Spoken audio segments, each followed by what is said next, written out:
Hey guys, it's Don here from Novaspirit Tech and welcome back to the channel. And today I'm going to show you guys how to code a MicroPython on the Raspberry Pi Pico to display stuff on an OLED LCD. So let's get started.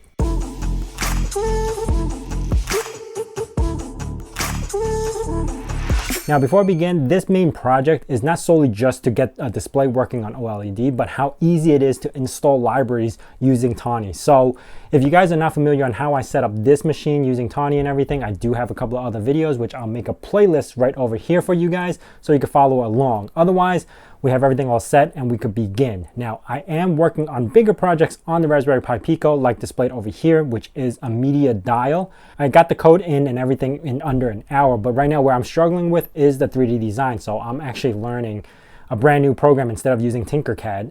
I'm starting to use FreeCAD, so it took me a little bit of time to learn that. So that video will be coming soon. So if you guys are interested in that, remember to subscribe and hit that notification bell so you know when that video is going to be out. Now to begin, we are jumping over to my desktop, and this is Ubuntu 2004. And if you guys are interested in how I set up my desktop, I do have a video which I'll link right over here because I know you guys were asking on my previous video, and I do have a whole setting on how this works.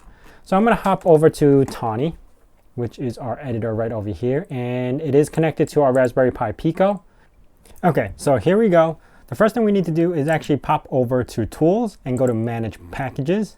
And as you can see on my Raspberry Pi Pico, I already have the module SSD1306 installed. But what you could do in here is just type it in, SSD1306, search, and you will actually find the Adafruit CircuitPython or the MicroPython version. And the version that I'm actually using is the MicroPython SSD1306 version. If I'm using CircuitPython, I will actually be using the CircuitPython version. So that's what I have installed. Once you click on that, you could just hit install and it will install this library into your Raspberry Pi. Now that we got the library installed onto our Raspberry Pi, you could actually verify that by going into View, Files, and if you go into lib, you will actually see that in there already. Okay, so now I'm actually going to bring this getting started up because we are going to need to know pins are going to be used for, and I just loaded up the image, so I'm always in reference to this. Let me make this a little bit smaller so we could just do that. Okay, and on our MicroPython, we do have to import I2C. So from machine import pin and I2C. Okay, next we're going to do from SSD1306 import SSD1306 underscore I2C. Okay, and then we're also going to import frame buffer because we are actually going to try to load images into our OLED. So we're also going to do frame buff like that. Okay, now that we have the libraries that we need imported, we need to set up our variables. So width equals, in my case, I'm using a 128 by 64. So height 64. Now we have to declare the I2C. So I'm gonna make a variable called I2C. You see how it's lowercase? I'll reference that in a bit, but I2C in the uppercase. And we are going to put in 0. Okay, 0 is basically for this. You see how there's I2C, I2C1, I2C0, I2C1, and so forth and so forth. We're going to be using I2C0, so that's why we will put the 0 here. Now, if we are going to be using default parameters, we could just put the 0 like this, and it will actually load pin GP8 and GP9. These are the two default pins if you don't declare anything. But because on the Pico, you actually have all these I2 locations that you could use, I'm going to show you guys how to declare it on a different area. This way we don't have to use the default values. Okay, so from here we would do SCL equals pin 17. And SCL stands for clock. And this is GP17, which is right here. This is the clock, SCL. And now we have to declare the data line. So SDA, which is the data line. You can see from CL and DA, that's what it is. We are going to use 16, and that's the pin right over here. I'm using this section of the board because that's how it wires up a little bit easier. But I'm going to be using GP17 and GP16 basically for our data and also for our clock. Oh, I forgot to put pin here. So pin 16. And last setting that we have to put is the frequency. And we are going to be using 200 kilohertz. You could go up to 400 kilohertz, which is in fast mode, and that's the speed of the data transfer rates at. Slow mode or normal mode would be 100. I'm just like right in between there, so I decided to use 400. And in default, if you don't set anything up, default is 400 kilohertz. So now that we have that all set up, we're going to set up our OLED. And in here, we're going to do SSD1306 I2C, which is the thing that we imported up here. And we're going to set up the width, which is something we declared earlier, 128. And then the height, which is also something we declared earlier. And the I2C bus that we're going to be using. So everything's all declared, everything's all set up. Now we can start inputting the data into our OLED display.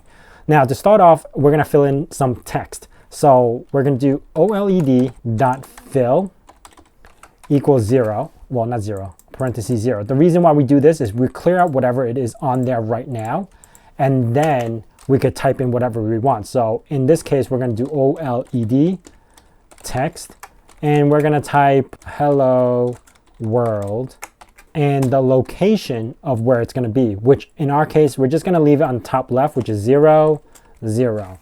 And this is in direct coordinations with the width. We're just going to put it on 0, 0, so it'll be on the top left. And then now we could do OLED.show, and we are done. What we could do now is save to our main, and we are going to play. Oops, I made a typo here and here because it's supposed to be lowercase pin because that's how I wrote it up here. Save again, and we're going to hit play, and there we have it. Now, as far as the wire up goes, I would highly recommend getting like a set of these. These are basically pre-length and straight wires, and that's what I'm using right over here. So I got the power going, well, the ground going over here, then the power going onto this rail. Then, as you can see, there's VCC and ground. So power would go there, ground would go here. And then there's the SCL and the SDA. And I just popped it onto the coordinating pins, which we adjusted to pin 17 and 16 over here. And that's how come I adjusted it this way, because when I put the screen on, it's a little bit easier to run the wires. So there we have it. We have Hello World working, and it looks a little bit different on my GoPro because the frequency of the GoPro is a lot faster. That's how come you're seeing some weird highlights, but in all other cases, it does work. So now that we have this, what else can we do? How do we display images if we wanted to on this guy? So let's pop back over to my desktop and I'll show you. Now that we don't need this little screen anymore because we already got the wiring all correct. First thing that we need to do is actually download a software I just wrote, which allows us to convert images to bit array. So we're gonna open up Firefox, github.com, Novaspirit, and in here I did IMG to byte array, I believe, or bit array, yeah, byte array. And here I wrote a little tiny code a couple of days ago on how to convert it. And this program is super easy to use. The only reason why I wrote something is like this because when I was searching for how to do this, it's either in C code or you could do an online converter. There's a manual way to do it, and I just simplified the manual way, which I wrote a little code in Python for. So I'm gonna grab this, open up a terminal, and download that little piece of software. So I'm gonna head over to download, git clone, and we'll download my little program right over here. So now, popping into there, I do have this, and we could run this really easily by doing Python 3 img bit array. Now, I do have a little help here that says how to use it, which is please specify the location of the image, and this is how do you use it, the program itself, the image, the width, and the height. So this will actually rescale the image that you have and also convert it into a bit array. Let me grab a logo of mine. There we go. I just pasted my logo. Let me rename this so it's easier. Logo. And it's a black and white picture that I already have. You don't have to use a black and white picture because it will convert it to grayscale or black and white. So I'm just using it because I already have one. Now, what we do is Python 3, type in our little thing over here. And then we'll type in our logo image and the width and the height. In my case, it's 64. 64 because it's squared like that. And there we have it. Once I hit enter, it actually converts everything that we need. And I just have to copy this little bit of code, copy. And now we could go back into our code and add it in. So we're going to call this buffer. And in buffer, we're going to tell it it's byte array. And we are going to paste what we just wrote. And at the end, we're going to close the quote. Okay, I already made it so it has the B in the front and all this other stuff. So all you have to do is literally copy and paste from that. So now that we got a buffer, this is basically our image. How will we display it? So that's where frame buffer comes into play. We're going to create a variable called FB, and that's going to equal frame buff dot frame buffer, and the buffer that we're going to load, which we called buffer, the size of it 64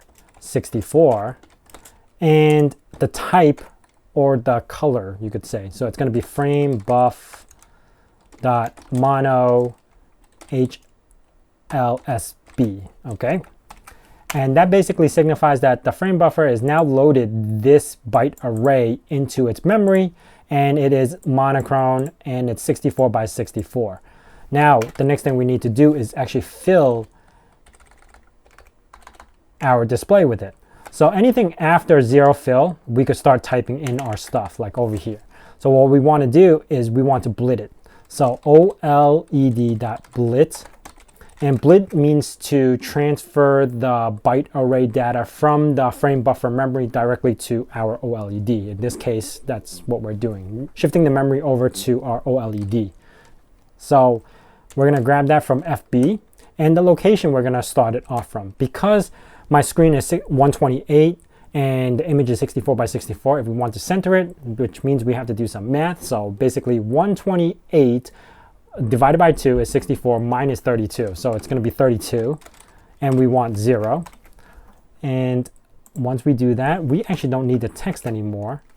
So we could now save it, and it should just show up our logo. And there we have it. Our logo is showing, and that's the image. Now, if you want to get fancy with this, you could put it into a while loop and make multiple buffer arrays and play a motion picture or like image or video or something like that. You could actually do that in this sense, and I've seen people do it already. That is it on how to get your OLED to display not only text, but also how to display images. If you guys have any questions about this, you guys could hit it down in the comments below. If you guys are new to this channel, consider subscribing. Also hitting that bell notification icon so you know when the next video is going to be out. And as I say in my nerd cave, hack till it hurts.